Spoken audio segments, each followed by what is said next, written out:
তুমি আসছো? কথা বলো না কেন? কই নিয়ে যাও আমারে? কই নিয়ে যাইতেছো? কি কথা বলো না কেন? রাগ করে রয়েছো এখনো? তুমি দিনে দুপুরে কি শুরু করছো? আব্বাই বাসার ভিতরে তোমার হাত এমন এমন লাগে, বুড়া মানুষের মতো। বুড়া মানুষের মতো লাগে তোমার হাত।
তুমি আসছো?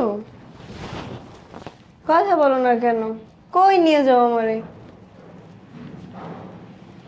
কই নিয়ে যাইতেছো? কি কথা বলো না কেন? রাগ করে রয়েছো এখনো? তুমি দিনে দুপুরে কি শুরু করছো? আব্বাই বাসার ভিতরে তোমার হাত এমন এমন লাগে, বুড়া মানুষের মতো। বুড়া মানুষের মতো লাগে তোমার হাত। হ্যাঁ দাঁড়ি। কে? হ্যাঁ কে? কে আপনি? কে? কে? কে আপনি? জোরাজোরি করতে আসেন কেন আমাকে? কে আপনি? ছাড়েন। হ্যাঁ কে আপনি? কে? হ্যাঁ বাবা? বাবা আসলো কোথা থেকে? তুমি এইখানে এই অবস্থা কেন রুমের ভিতরে? কি হয়েছে? বাবা তুমি তুমি এতক্ষণ আমার সাথে ছিল না? আরে আমি এখন আসলাম বাসায়, এসে তোমার চিক্কো শুনে তো রুমে ঢুকলাম আমি। কি বলো তো, এতক্ষণ কে ছিল আমার সাথে? এগুলো হ্যাঁ? কি বাবা? বাবা আমার দোষ নাই গা, তোর বউ আমার বাবা বাবা এসব করছে আমার লাগে, সি সি সি। বাবা আপনি না আমার বাবার মতো, আপনি এসব করতে বলেন আমার সাথে? সি সি, আমার ভাবতে অবাক লাগে। কি হয়েছে তুমি বলবো আমি আমারে? ভাবছি কি তুমি আসো বাসার ভিতরে, আমি ওই যে চিরুনি দিয়ে মাথা আটকাইতে লইছি, আমি ভাবছি তুমি তো, আমি কিছু বলি নাই, তারপরে আমার কি রকমের টাচ করছে শরীরে, তারপরে আবার বিছানার উপরে আবার। চুপ থাকো, আর কিছু বলা লাগবে না, আমি বুঝতে পারছি। এগুলো কি বাবা? তুমি না আমার বাবা। বাবা আমার কোনো দোষ নাই, তোর বাবা তোর বউ চুপ থাকো আমাকে তুমি, ডাকছে তুমি কোনো বাবা। কথা বলো না বাবা। আমার নিজের চোখে যা আমি দেখছি, এগুলা কি মিথ্যা কথা বলো? মানুষের চোখ কি মিথ্যা বলে? সি সি সি সি সি সি।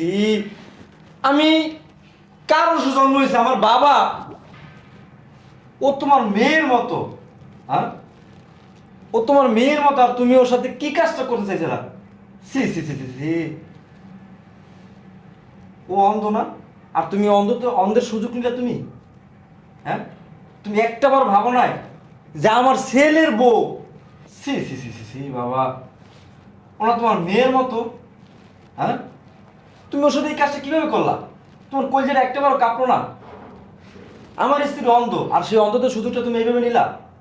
হ্যাঁ, মা মারা গেছে, তোমার মনের ভিতরে এত খায়েশ, এত চাহিদা, তুমি বলতা তোমার বিয়ে করাইতাম।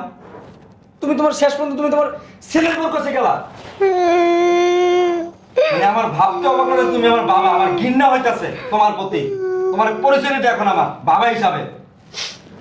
শোনো, আমার স্ত্রী এই বাড়িতে নিরাপদ না, আমার সেটা বোঝা হয়ে গেছে। তাই আমার স্ত্রী আমি এখানে চলে যাবো। আর আজকের পর থেকে তুমি আমারে সন্তান বলে কোনদিন পরিচয় দেবে না। আর আমি তো দিবই না। আমি মনে করবো বাবা মরে গেছে গা, বলে দিলাম। চলো কোথায় যাবো? রাস্তায় যে থাকবো, তারপর তো এরকম দুশ্চরিত্র মানুষের সাথে একসাথে নিচে বসবাস করা না ভালো না। চলো।